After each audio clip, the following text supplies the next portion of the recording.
What is up, everybody? It's Cody with Blood Money MMA Bets, and I'm back with another full card breakdown. This is for UFC 302, Makhachev versus Poirier, and man, this is going to be a great fight card.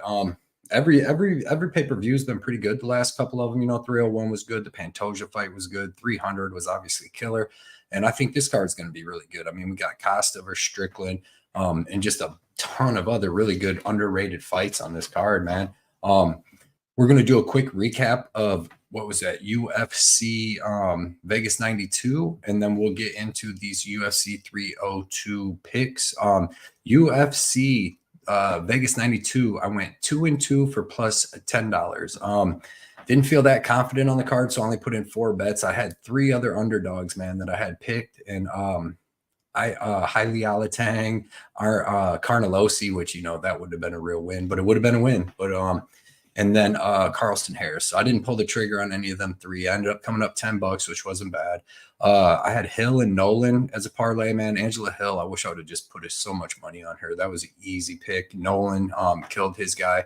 Then I had Mix Yanez parlay. I threw Mix in there, which was a very close fight. And then Yanez got his business done. 2 losing bets, Edson Barbosa, man.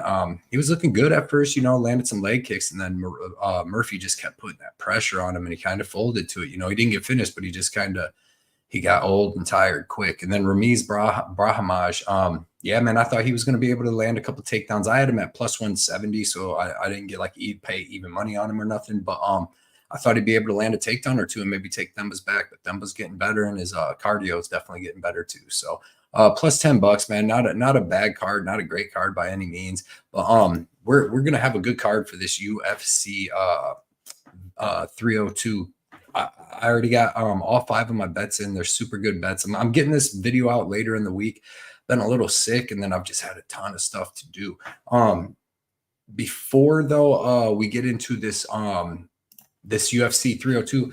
I got some other information. Please hit that like and subscribe button if you want to get my videos when I put them out, right when I put them out. Also, my Underdog Fantasy giveaway is this week for the Hamza autograph card, Shavkat autograph card, 3 other autograph cards. You'll have to use my link in my code in the description. It's Blood Money or the link there, and go open up a new account. You'll get a 100% sign up bonus up to $250, and then you'll get entered into my contest drawing. I only have about 6 or 7 people in it right now, so say there's 10 people, you have a 1 in 10 chance of winning that contest, and it's basically free. You can put in $10, you get to keep your $10, you get matched the $10, then you get into this contest. But if you want to check that out, links in the description or promo code Blood Money. Just send me a little screenshot of the deposit afterwards, and I'll get you in there. And then also, I wanted to let everybody know that I have important channel information. I am going to be taking a break from content for 2 months, from June 15th to August 15th. My daughter is off school. This is her first summer after kindergarten, and she's every day that I have off, I want to plan these little trips and these little vacations. And I can't do it if I'm doing my tape study and just putting in the time. I can't cheat people and just keep a Patreon and do all that stuff. And it's not even guessing, because I would have educated guesses. I would know what I'm talking about, but I don't want to just give out picks and bets without putting in the full work. You know what I mean? So I told my people on Patreon, I'm going to be pausing my Patreon for 2 months. I'll be posting on Twitter just because I have to post some Underdog Fantasy stuff. And then I might post a baby blood parlay or something, but won't be doing no betting like that, no tape study, none of that, man. I work Friday and Saturday mornings, 11 hours each day, and then Sunday and Monday nights. So I work a swing shift on the weekend. Sucks, been at my place of business for almost 10 years, and still have to do crazy stuff. But commute 8 hours too. So, that's 49 hours with that 1 hour each way. And yeah, man, then I just do about 10 hours of tape study on Tuesday. I know it sounds like a lot, may sound ridiculous, but when you got 14 fights and you even do a half an hour on most fights, which it takes longer than that, because if you're going to do two fights on each guy, and you're talking about 10, 15 minutes of fight, sometimes it can add up. But yeah, man, I just can't do that on Tuesdays, and then the show on Wednesday, and taking time to make this video and doing all the time stamping, it's all time consuming. So I'm gonna take this little time off. I'm gonna have a great time with my daughter and my wife. We'll go everywhere, because she's a stay-at-home mom. So when I have my days off, if it's hey, pack up, let's go somewhere, we can do it. We already got our first trip planned. I'm gonna probably go on about 3 or 4 vacations. in them 2 months. And we already got our first trip planned to Cherokee, North Carolina. So I cannot wait for that. So yeah, 2 months off. I'll be back. I'll be freaking energized, having a great time. I'll be watching the fights and all that throughout the time and having a good time. But yeah, 2 months, no content. June 15th, August 15th. I'll be back August 15th. Content, bets, breakdowns, everything in hand. So I'll be back, and appreciate everybody that's been supporting me through this whole time. You know, you guys are awesome. Help me grow my channel. I got 4,000 subscribers on YouTube. I got almost 10,000 followers on Twitter, and then 4,000 something on Instagram. When I come back, I will most likely only be doing Patreon, Twitter, and YouTube. So trying to cut out some of the time consuming stuff, man. Because and another thing, when I started this, my daughter was like 3, you know, so she's still like a little human, not knowing like what's going on, to asking me to do all this stuff. And now, you know, when I'm sitting here on Tuesdays and she's off, let's go to the park, let's do that. And I gotta make time. But 2 months, she'll be back in school, and then we'll hit back. We'll be back, smoke these bookies. First fight on UFC 302, which should be a decent fight, is going to be Andre Lima versus Mitch Raposo. This is a short notice fight for Andre Lima, or for Mitch Raposo. He's coming in to replace, I forget who he's replacing someone decent though. But yeah, this is a pretty good fight, man. Andre Lima, he's got phenomenal kickboxing and Muay Thai background. He's only 25, and he looks really, really good. He's 8-0, 25 years old, 5'7" with a 67.5-inch reach. Mitch Raposo's 9-1, 25 years old. Also, he's 5'5" with a 64.5-inch reach. So you'll see Andre Lima is 2 inches taller with 3 inches of reach. And that's Mitch Raposo's main problem, is that he's very, very small for this division. You've seen it on the Ultimate Fighter. You've seen it on the Contender Series. He's just very, very small, man. But Andre Lima, like I said, phenomenal kickboxing and Muay Thai, good takedown defense. And if he's taken down, he's got an excellent get-up game. And he's also a black belt in jiu-jitsu, so he's throwing up submissions. You've seen in his last fight, he got the win over Igor Servano, but he was bit. But that was a good back-and-forth fight. But the Igor dude, he's going to be really good too. But yeah, man, Lima's just fast, explosive. He's got KO power. Like I said, dangerous on the ground. Mitch Raposo, he doesn't have bad striking. You know, it's okay striking. He's a wrestler by background. He's got pretty decent wrestling. Okay, jiu-jitsu. But like I said, he's just small. He has never really fought anybody good. And when he has, he got beat, like on the Ultimate Fighter. He got beat by Ludovic Shaolin. When I tell you this guy is one of the worst fighters I've ever seen, and no offense, but he's just not very good at fighting. He got beat by him.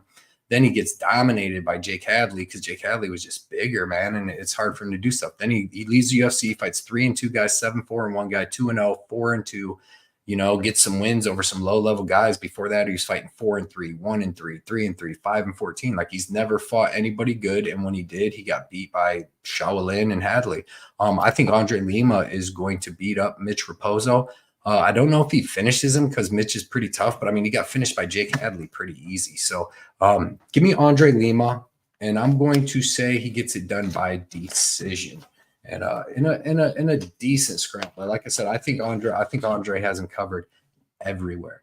Next fight is in the women's bantamweight division. We got Jocelyn Edwards versus Eileen Perez. Jocelyn Edwards is 13-5, currently sitting at like plus 150, 28 years old, 5'8" with a 70-inch reach. Eileen Perez is 9-2, currently sitting at minus 180, 29 years old, 5'5" with a 66-inch reach. So you'll see Edwards is going to be 3 inches taller with 4 inches of reach. And Edwards has pretty good kickboxing. She's not very dangerous, but she does have good leg kicks. She's a big girl, decent punches, decent volume, and decent cardio, especially in a striking match. But I think she should be 1-5.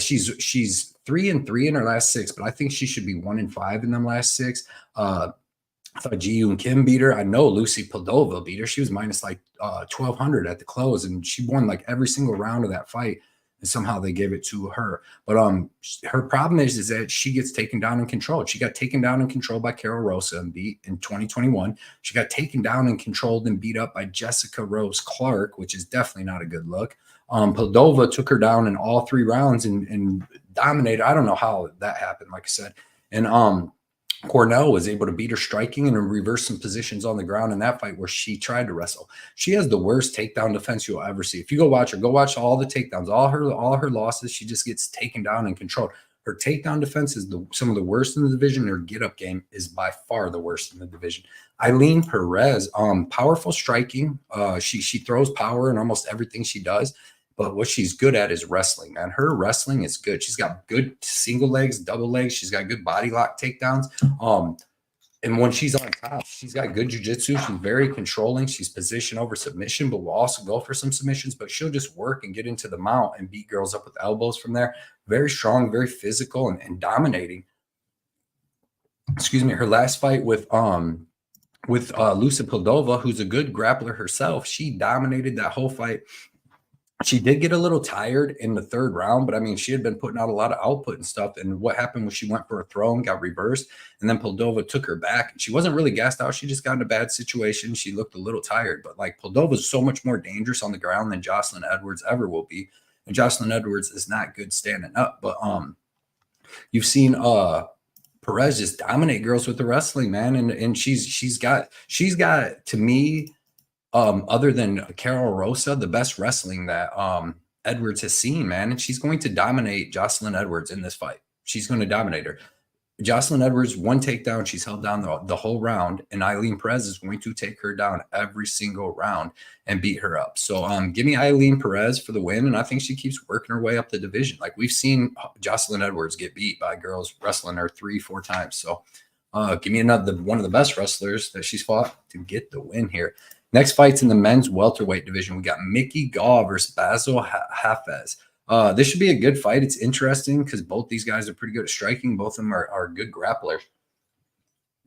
Mickey Gall is 7-5, currently sitting at plus 250.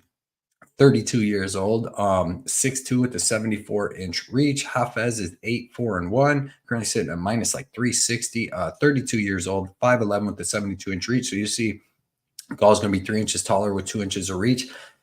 And yeah, man, Gall, decent striking. His striking is definitely improving. He's a grappler. He's got decent wrestling, and he's got really good jiu-jitsu. On the ground, he's got really good back takes, really good rear naked chokes. He's fought some really high-level competition in the UFC. That's why he's got some losses. I mean, he basically started his career in the UFC. He was 1-0 when he came in the UFC. Fought Mike Jackson, rear naked choked him, thank God.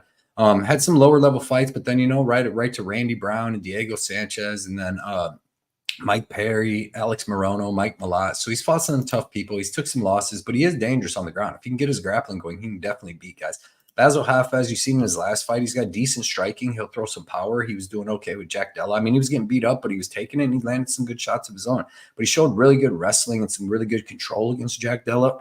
But he slowed down, after about a round and a half, but he was on short notice. You watch his other fights, though, man, and he's not really like that, how he fought Jack Della. Like, he doesn't really go for all that crazy grappling and all that stuff. He just did that against Jack. He's more of a striker that will mix them in. He did fight Jeremiah Wells back in the day to a draw, and that was a pretty good fight. If you want to go back and watch that, them dudes went back and forth. But yeah, man, this is a crazy fight, because if you watch him fight Jack Della, like, he kept taking these crazy shots, and Jack Della kept pulling guillotine and almost getting it. He kept doing the Poirier and almost getting the guillotine, but Basil would get out of it. But man, if he does that against Mickey Gall is he's a grappler. He's going to sink that guillotine and finish him. I don't know. This is a super tough fight to call, because I don't think Basil Hafez is that good. Like, he's not as good as, like, people think. Look, Jack Della, split decision, lost, right? Beats Evan Cutts, which if you go watch that fight, Evan Cutts is a big, awkward, sloppy dude, low-level guy.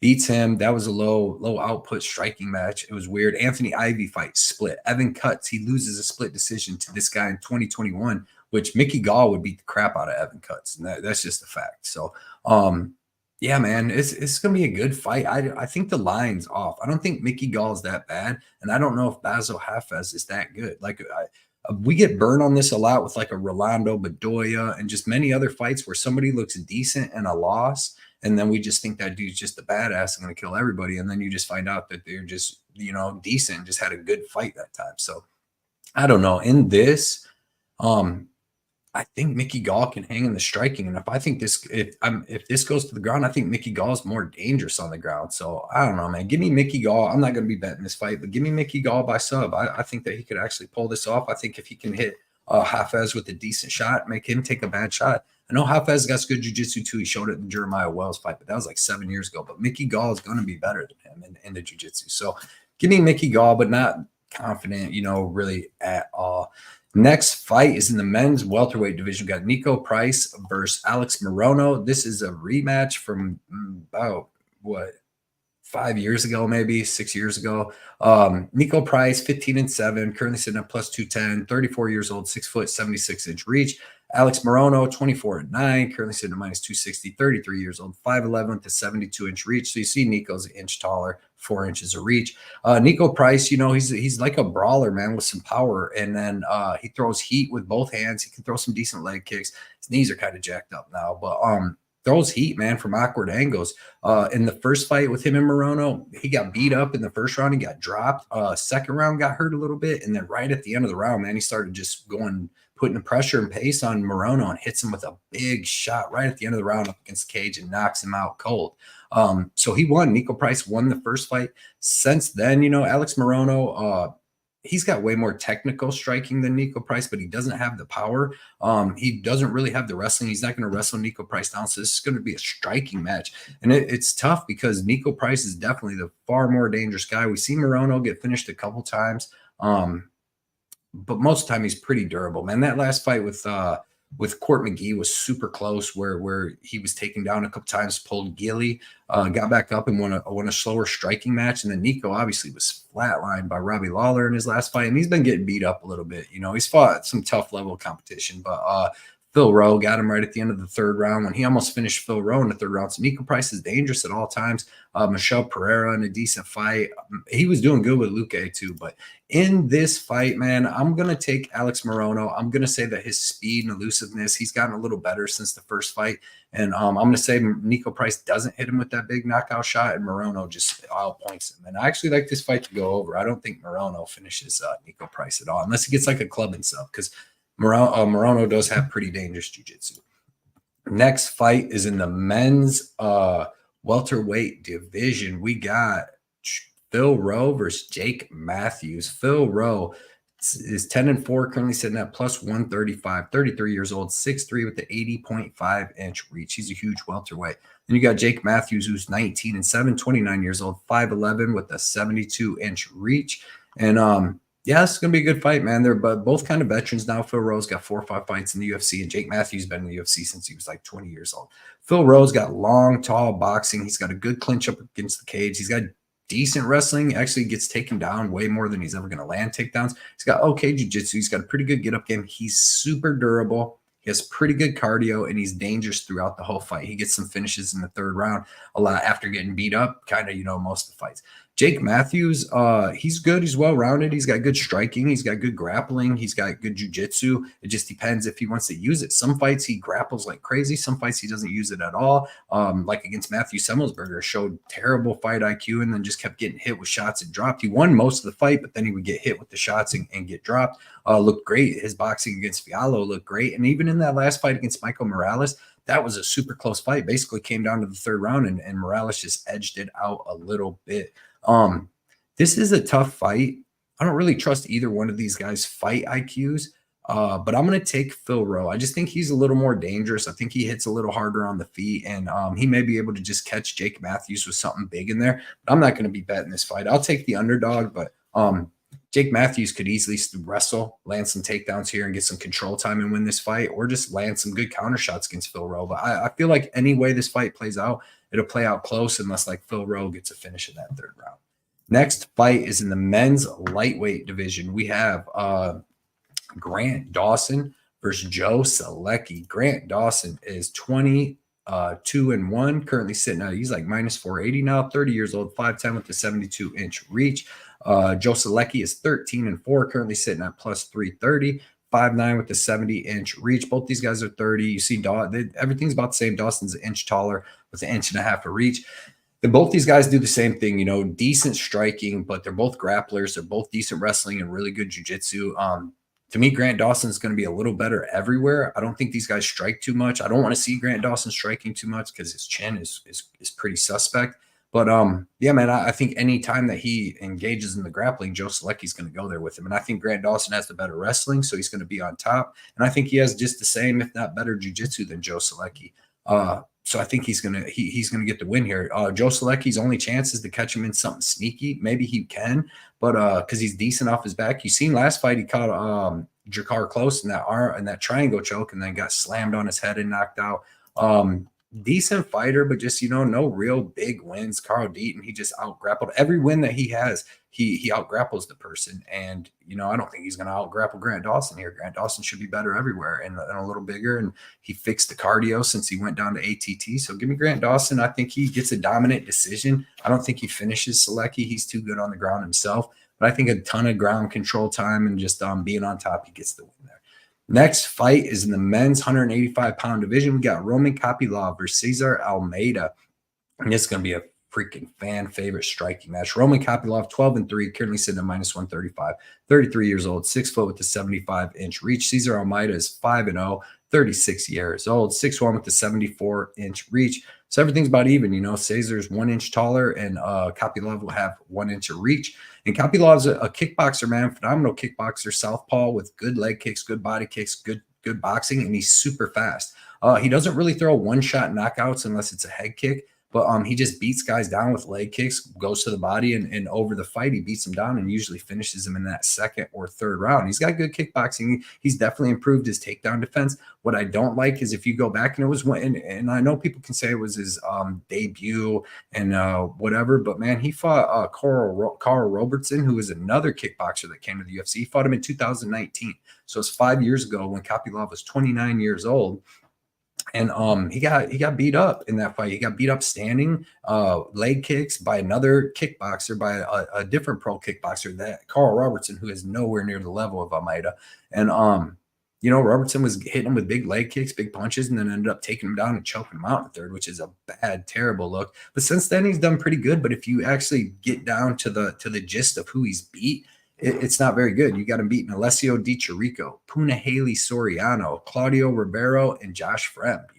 He has looked good in them fights, but it's not exactly the who's who. And then the last fight with Hernandez, would let that slide because I was grappling, but Hernandez did look good throughout the fight. Cesar Almeida, man, is a world-class kickboxer. He has a win over Alex Pereira. Yeah, it was like 7-8 years ago.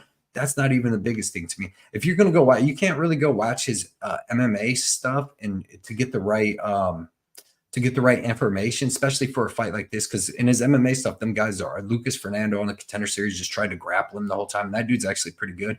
Dylan Budka tried to grapple him, and he was out. He out grappled Fernando, survived the grappling against Budka, and then knocked him out. But if you really want to see what he's about, you got to go watch his kickboxing matches. And when he fought Donovan Wisse, it's not pronounced like that. Wissa, that's what it is. It was a good fight, man. He had in this dude, Donovan is the best kickboxer in the world at that weight right now, and he's a beast. He's a phenom. And he had him changing stances. Had that dude's leg hurt, I kind of thought he won that fight. They gave a unanimous decision, but they only went 3 rounds, and in the second round, man, he had him stumbling around the ring from a hurt leg. He had to switch stances. World-class kickboxer, could still fight out of the southpaw stance and, did pretty good. But, man, he's so good. This is just going to be a kickboxing match. He's got so much power in his hands. He's got phenomenal leg kicks. He's very durable, and he just knows how to counter shots. Now, Kopylov is going to be faster, but Almeida is going to hit harder, and Almeida's seen everything Kopylov has to offer. I got to go with Cesar Almeida. This is going to be a kickboxing match, and I think Cesar Almeida is the better kickboxer. So give me Cesar Almeida. I don't know if he gets it done by KO, but I mean, just give me I bet him at +115. He's +125 now. So, but I still like it. Next fight is in the men's welterweight division. We got Randy Brown versus Elizeu Zeleski. Randy Brown is 18-5, currently sitting at -155.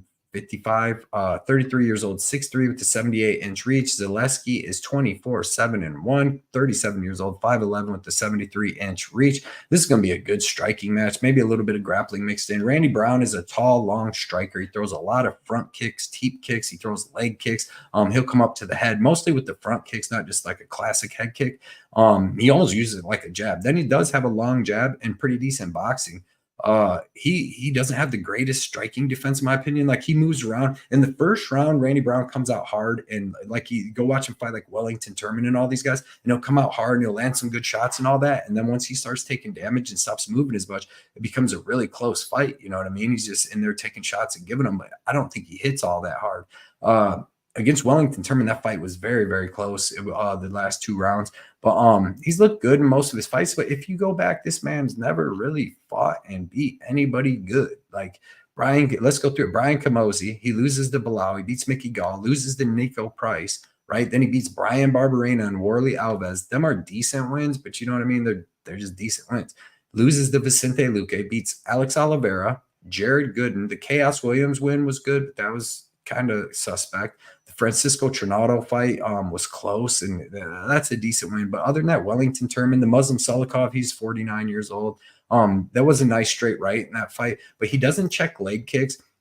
He's not great anywhere. Like, he's not a good wrestler. He's got decent jiu-jitsu and he's got decent striking, but he's not like great anywhere. So Zeleski, good capoeira background. He'll do some spinning kicks. He actually knocked out Sean Strickland with a spinning wheel kick back in the day when Strickland was fighting at 170. But he's got good offensive and defensive wrestling. You see he's got a knockout win over Amari Akhmadov. If you go back and look at his record, man, it's pretty crazy. He's got that split decision loss to Nicholas Dalby. Then he's beat Amari Akhmadov. He beat Max Griffin, which is a good win. Sean Strickland knocked him out with a spinning hook kick. Beats Curtis Millander, Alexei Konchenko when that dude was 20-1. Loses to Muslim Salikov. Go watch that fight. He won that fight. He had Salikov rocked a couple times. He definitely won that fight. Gets that killer win over Benoit Saint Denis, gets a good win over Abukar Nurmagomedov, and then has the draw against Renat where he almost finished him. And that fight was very close, but he really had to worry about grappling in that fight. So, but like I said, he hurt Renat very bad. I like Zeleski in this fight. I think Zaleski's more durable. We've seen Randy Brown get knocked out cold against Vicente Luque, Nico Price. Zeleski, I think, is more durable. I think he's going to have the better striking. I think he's got the more powerful boxing and the better cardio, man. And he may even be able to get some grappling going. We've seen Zeleski win some fights with grappling. So I'm going to take Zeleski in this fight as the underdog. Most likely wins by decision because Randy Brown's tough. Zaleski's very tough. So I see this going to decision, but this should be a good fight. Next fight is in the men's heavyweight division. We got Jailton Almeida versus Alexander Romanov. Jailton Almeida is 20-3, currently sitting at -300, 32 years old, 6'3" with the 79-inch reach. Romanov is 17-2, currently sitting at +240, 33 years old, 6'2" with the 75-inch reach. And yeah, man, this is going to be a good fight. Most likely a grappler's delight. Jailton Almeida throws front kicks up the middle to the face and then tries to grab you and wrestle you down and then choke you out. He either wants to choke you out or ground and pound you. He's very fast. He's big. He's athletic. He's explosive. He's been able to do that to everybody in the UFC other than Derek Lewis Curtis Blades.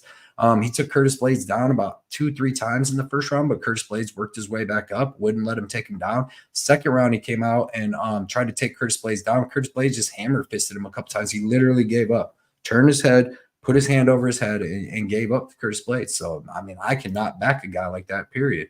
And all he is grappler. So you got, but he does have good jiu-jitsu. I mean, that's what he's good at. And he showed pretty good cardio in that Derek Lewis fight, 5 rounds. But Romanov, he's a giant heavyweight. He's going to come in at 265 pounds where Jailton Almeida is going to be 240. He's got good wrestling, good Greco-Roman, good throws, good body lock takedowns. He has suplex guys around the ring. He's got good jiu-jitsu too, man. He's got some good front chokes. He's got some good he forearm choked Marcus Rogerio de Lima. He's got good ground and pound. You see him ground and pound Vandera out. Big dude. And then against Blagoy Ivanov, he showed excellent striking, man. That fight stayed striking the whole time, and he won that fight and showed pretty good striking for a big man and movement. So this fight's very tough to call because, like, Jailton Almeida's whole win condition is to be able to just take Romanov down and choke him out. But like Romanov, to me, might have better wrestling here, like kind of how Blades did. And Blades didn't go out and offensively wrestle to take Almeida down. He just used his wrestling defensively till Almeida kind of wore himself down. Then he started landing punches. So anytime in this fight that if Almeida's takedowns don't work and they have to start striking, man, I gotta favor Romanov in that fight. But man, it's tough to call in this too, man. I think Romanov's on short notice too. He is. Almeida was supposed to fight Volkov. So what kind of shape is Romanov in? There's so many questions about Romanov's shape, cardio. What's he? He looked terrible against Volkov. He came in and didn't even try to fight. So what are we getting here? So give me Jailton Almeida. I say that he does land some takedowns. I say that that Romanov gets up, but he keeps wrestling. I say he wears out a Romanov and gets a submission, but I'm not confident at all. Romanov could easily win this fight. I think the line's way off.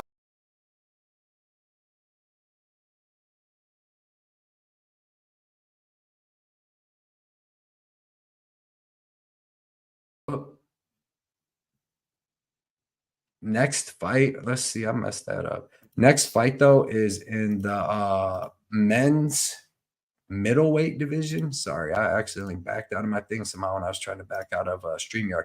The next fight is in the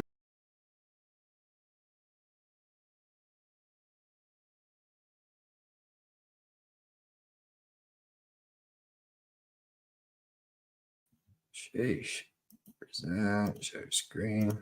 My bad. Players mess up too. So let's see. There we go. That's why. All right. So next fight's in the men's middleweight division.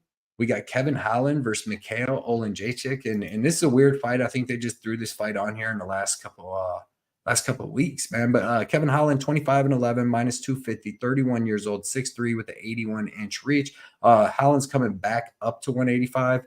Oleksiejczuk's 19-7, currently sitting at plus 200, 29 years old, 6 foot with a 74-inch reach. And Kevin Holland, yeah, man, terrible fight IQ. He's coming back and fighting just a couple months after fight Venom Page. He fought Venom Page like 2 months ago. Yeah, April, June, about 3 months ago. And he took a lot of damage in that fight, man. Like a ton of damage in that fight. He took a ton of damage against Jack Della Maddalena. He took a lot of damage against Ponzinibbio. He took a ton of damage against Stephen Thompson. So in 4 of his last 5 fights, man, he's took a lot of damage. Nothing against Chiesa. But yeah, Holland, man, he's got tall, long boxing. He's got good power in both hands. He's got excellent front chokes. He's got terrible wrestling, offensive and defensive, basically, but he's not going to have to worry about that here. But he does have good striking. He's got powerful, long hooks, good jab, and he's very tough. He's very durable. That's like his biggest thing is this dude's durability is crazy because Michael Venom Page hit him with everything and the kitchen sink, man. And he took it. He lost. He got beat up, but he took it. Oleksiejczuk, he's got good boxing. That's what he's going to do. He's going to come out. He's going to try to overwhelm you with body shots, and he bob and weaves like an old Tyson, just doing this, coming with body shots, head shots. He throws in combo. Tends to slow down a little bit after the first round, but is very dangerous in that first round. Like, I mean, he's throwing heat. You've seen him knock out Chidi and Njokuanu, Cody Brundage, Sam Alvey. I mean, he goes out and gets it in right away. You see all of his fights end. The only fight he went to decision with really was Bukauskas and Dustin Jacoby, and them were pretty good fights, man. They were going back and forth. And them dudes took some big shots, but other than that, all of his fights have ended inside the distance but one. Win or lose, he's been finished 6 times, and yeah, man, I don't see much different in this fight. It's going to be a good fight, and Kevin Holland should at some point be able to, he's so much longer, man, with that 7-inch reach and 3-inch height. I think at some point he'll be able to hit Oleksiejczuk with a big shot. And I think he gets club and stuff. His Darce is crazy, or his front chokes are crazy. I think eventually he takes some big shots, but he's so much more durable. And then I think he lands some big shots on Oleksiejczuk and gets the submission. But I don't know, man, because this you can't really trust Kevin Holland in fights, man. His fight IQ is terrible, so who knows? But give me Kevin Holland by submission at some point. I like the unders in that fight. Next fight is going to be a banger, man. We got Sean Strickland versus Paulo Costa. This is going to be amazing. Sean Strickland's 28-6, currently sitting at about minus 240, 33 years old, 6'1" with the 76-inch reach. Paulo Costa's 14-3, currently sitting at plus 190. 33 years old, 6'1" with the 72-inch reach. So you see Strickland's going to have 4-inch reach advantage, which helps because he's a boxer. Sean Strickland, man, good leg kicks, decent leg kicks. Not throwing a lot of them, but he does throw hard leg kicks, and then he's got great checks, good takedown defense, good get-up game, okay wrestling himself, but he doesn't really use that. He wants to box you. He wants to be in your face 6 inches from you in a phone booth, and you guys just jabbing each other and hitting each other with shots. Then he uses the Philly shell and all these different techniques to just block the punches and check the kicks, and then just hit you and put that pressure on you and kind of fold guys. And it works good. You know, I thought he won the last fight with Dricus du Plessis. I thought he won 3 rounds. I thought he won 1, 2, and 5. But, you know, it was a super close fight. And then he beats Israel Adesanya before that. He's fighting Paulo Costa, man, which you don't know what you're going to get with Paulo. I do like that he's coming back and fighting. You know, he had a lot of time off before the Rockhold fight and the Vettori fight. He had a year there, but he basically, another 14 or wait, what was it? About 20 months, something like that, from Luke Rockhold to Whitaker. And before that, he was just having a lot of time off, and he's had some tough fights. But he's a very explosive striker, man. You've seen that spinning wheel kick he hit Robert Whitaker with, almost finished him. Very, very tough. He's like, I was remembering it like he landed that big wheel kick and then he kind of gassed out and stuff. But if you go back and watch that fight was tough to call. And like, they gave unanimous decision to Robert Whitaker, but it could have easily went to Costa because the whole fight was close after that. He didn't really gas out. He's very durable. You see, even in fights with like Yoel Romero, the Marvin Vettori fight, he took a lot of big shots there. And that fight with Whitaker took some big shots, and he's very durable. He's always there. He kind of looks like he's tired after about 4 minutes in the fight because he's so muscular, but he fights through it and pushes hard and fights the exact same strength as he did basically in the first round. So this is going to be a crazy fight. These dudes, I think this fight goes to decision. I think Sean Strickland wins a close decision. I think if anybody's going to finish anybody, it'd be Paulo Costa hitting Strickland with some kind of big crazy shot. But other than that, Strickland's never winding up trying to hit you with that big shot to knock you out. So that would just have to come to him. But Paulo Costa showed me that he's very durable. I think he can go the 5 rounds. This is a 5-round fight. And give me Sean Strickland by a close decision. I think the line's kind of off because like Paulo Costa is really good, man. Sean Strickland's really good, but I think that Costa has what it takes to make this a tough 5-round fight. Give me Sean Strickland by decision. Main event time. I've been so conflicted on this fight for the whole time I've been doing tape and thinking about it, man. The line helps that too, that confliction. But Islam Makhachev versus Dustin Poirier for lightweight championship of the world. Islam Makhachev is 25-1. He's currently sitting at -700. 32 years old, 5'10" with the 70.5-inch reach. Dustin the Diamond Poirier is 30-8, currently sitting at +460. 35 years old, 5'9" with the 73-inch reach. So you see everything's about the same. I mean, Islam's 1 inch taller, Poirier have 2.5 inches of reach.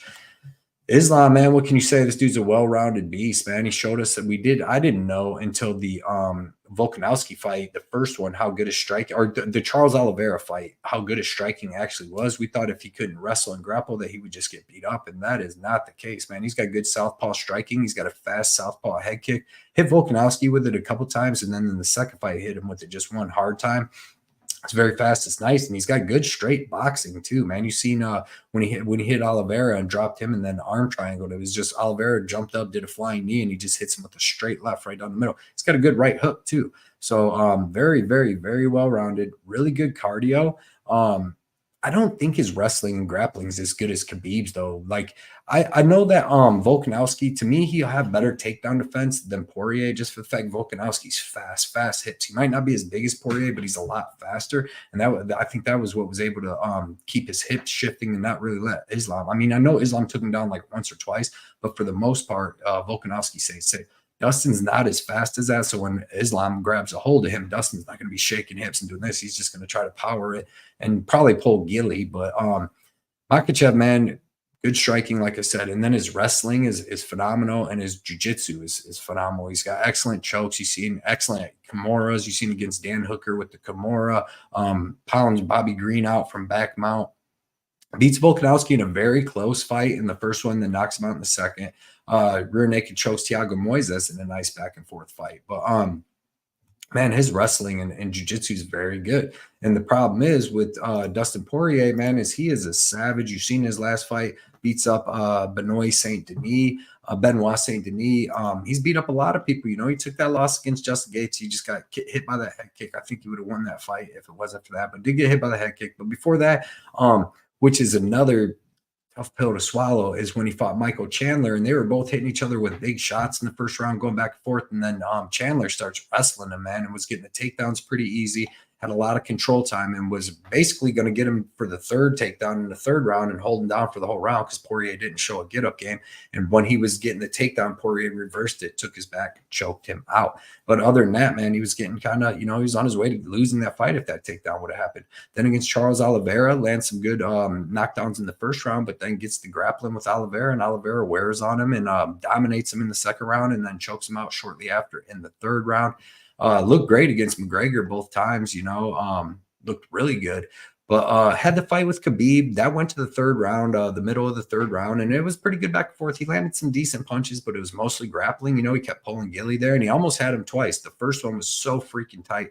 but Khabib ended up getting out of it and ended up getting the win, you know, later on. Just wears on him. And that seems to be like a theme for Poirier, you know, is have good fights, but when he's fighting these grapplers, they tend to wear on him. We thought that was what was going to happen with Saint Denis, but Saint Denis ain't on the level as a Khabib or Charles Oliveira. But I do think that Islam is. So for a fight pick, I got to pick Islam because I think he's got good enough striking to not get knocked out. And then I do think that he's going to be able to wear on Poirier with the grappling and do all of that. So I'm good. The pick is Islam.